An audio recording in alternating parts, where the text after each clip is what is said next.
Hello and welcome to O2 classes. तो जैसा कि आपने पिछले लेक्चर में जाना, हमने सॉल्यूशन की क्लासिफिकेशन को समझा था कि सॉल्यूशन की क्लासिफिकेशन कौन कौन सी होती है, कौन कौन सी ऐसी कैटेगरीज़ है जिनके बेसिस पे, जिनके आधार पे हमने सॉल्यूशन को कैटेगराइज करके रखा है। आज उसी में से एक टॉपिक है जिसमें क्लासिफिकेशन हम देखेंगे साइज़ ऑफ पार्टिकल के आधार पे।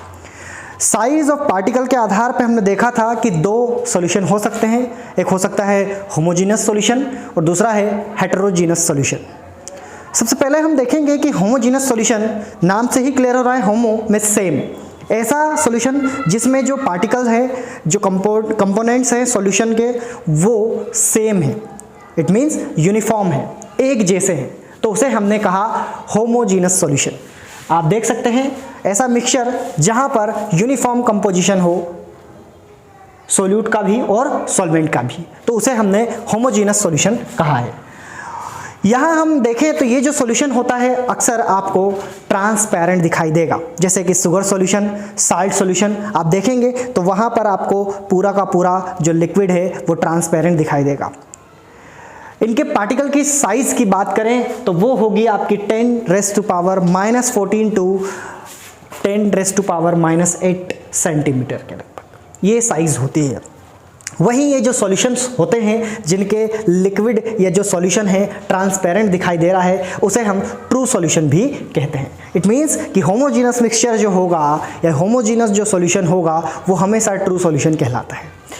अब हम देखते हैं हेटेरोजीनस सॉल्यूशन को। तो हेटेरोजीनस सॉल्यूशन को आप देख पा रहे हैं कि ये वो सॉल्यूशन होगा जिसमें जो कंपोजिशन है या जो कंपोनेंट्स हैं, जो मिक्सचर है वो डिफरेंट टाइप का होगा, एक जैसा नहीं होगा। सोल्यूट की साइज़ अलग होगी, सॉल्वेंट की साइज़ अलग होगी।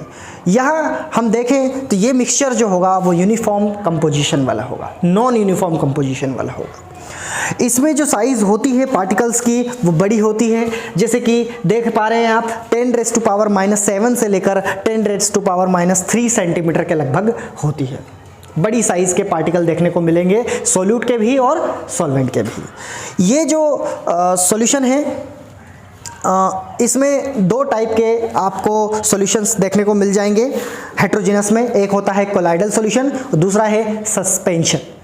आज हम देखेंगे कोलाइडल सॉल्यूशन क्या होता है। कोलाइडल सॉल्यूशन जिसमें जो पार्टिकल है वो एक दूसरे में कोलाइड होते हैं, बड़े बड़े पार्टिकल होते हैं, और कोलाइड होने के साथ साथ वो थोड़ा सा ट्रांसपेरेंट से थोड़ा सा हल्का, मतलब ट्रांसलूसेंट, जिसमें आर पार दिखता तो है लेकिन हल्का हल्का दिखता है, धीमा धीमा था, मद्दा सा, उसको ट्रांसलूसेंट कहते हैं। तो इसमें जो सॉल्यूशन होगा आर पार अगर हम देखें बैटरी जला के तो ट्रांसलूसेंट दिखाई देगा, ठीक है।